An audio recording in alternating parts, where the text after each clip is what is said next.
This quick tutorial uses some leftover remnants of fabric and a little bit of batting to create your very own padded sunglasses case. Download the free pattern in the description below and follow along with the step-by-step instructions. To start with, you want to layer the fabric, the interfacing, and the batting together, basting them all together around the edges. Then you want to fold the case in half and sew the side and the bottom. Make sure to leave the top edge open.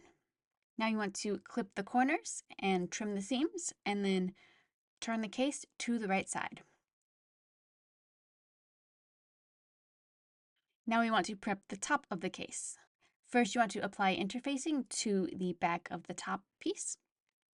And then you want to cut 4 inches of elastic, fold it in half, and baste it to the short side of the top. With right sides together, sew the lining to the top, sandwiching the elastic between the layers.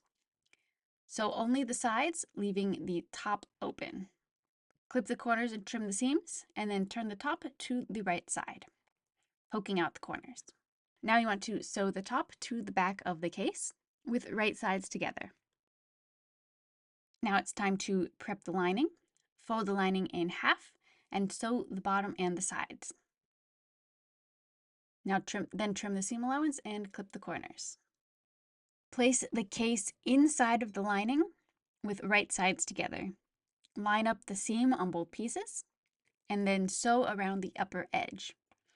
You want to leave a small gap in the top so that you can turn it to the right side. After sewing, you want to turn the case right side out and then sew up the gap.